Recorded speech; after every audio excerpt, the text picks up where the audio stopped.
Hey there, this is Leslie Stokes, writer and geologist with the Northern Miner, and I'm also here with Mining Clips today at the International Metals Writers Conference in downtown Vancouver, and I've pulled in Rick Rule from Sprott to have a chat with us today. Thanks for joining us, Rick. Always a pleasure, thank you. Yeah, so I got to tell you that I was watching a video of you and Mining Clips speak at PDAC a little while ago, and in the video you had mentioned how you thought the gold market is actually a third way through its bull cycle. And I was wondering if you could explain why that is. Sure. Well, first of all, it's a rough guess. What I said was we're in the third inning of a 9-inning game, so yes, a third of the way through. My suspicion is that the bottom was reached in 2015, actually the cataclysmic bottom. And the circumstance that we saw in 2016 was an explosive up move off a bottom, with the stocks up 100, 150% in many cases. Now, the current, if you will, malaise in the gold market, or the gold equity market, really is, I think, digesting that enormous gain.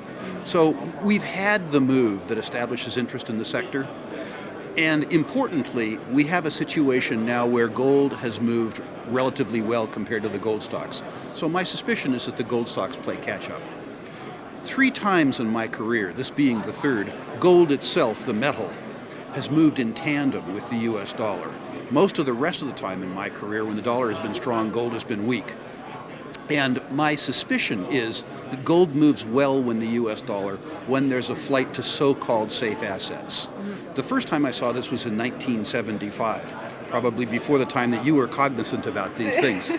The second time was, of course, in 2002. What's important to note was that in both circumstances, when gold and the dollar did well, and did well for the same reason, that the fiat currency, the dollar, rolled over, and gold continued to do very well. If past is prologue, this market gets led by bullion, and then the gold stocks catch up. Very bullish from my point of view. Great. And then what about the on the flip side, we've got all the base metals, we've got technology metals, we've seen a big boost in lithium and graphite, you name it. So what are your thoughts on the markets there for those commodities? I think in terms of the industrial materials that we're in the first inning of a 9-inning game. You look as an example at uranium. We make the stuff for $60 a pound, we sell it for $23 a pound. Being miners, we lose $37 a pound, try and make it up on volume. That's unsustainable. That market doesn't have to move soon, but it has to move. I'm attracted to the oil market, I'm attracted to some aspects of the met coal market, I'm attracted to the copper market, but we're early on, the agricultural minerals markets. I've actually made my money, and Sprott has made its money, by trying to be, as Buffett would say, brave when other people are afraid. And right now, other people are afraid or bored, with the exception of the so-called sexy metals, the battery metals. From my point of view, there's probably a global oversupply of lithium. It's interesting that the big producers talk about 80 years of reserves, and the people who don't have any, amusingly, talk about a shortage. So my own suspicion is that as a speculator, unless you're a trader, you avoid what's trendy, and you pay attention to what nobody else likes. The consequence of that is that the sector that everybody's attracted to right now, the so-called battery metals, with the exception of cobalt, we avoid like the plague.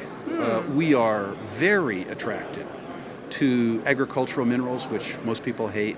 Like phosphate, I guess? Phosphate, yeah. Potash, which of course Canada is well endowed with. We're attracted to the uranium space, although we're probably early. We're attracted to the copper space. And we're attracted for a bunch of reasons. We're attracted to industries that are in liquidation because the price has to go up. You don't know when, but you know it has to go up. Right, so that's what you guys are all busy with down in America. Get everybody on the base metals and uranium, not so much on lithium. Not so much on lithium. No. Not so much on lithium. Well, thanks so much, Rick. I hope you have a pleasure. wonderful day here, and thanks for taking the time to chat with us. It's a beautiful day outside. I know, right? Excellent. Thank you.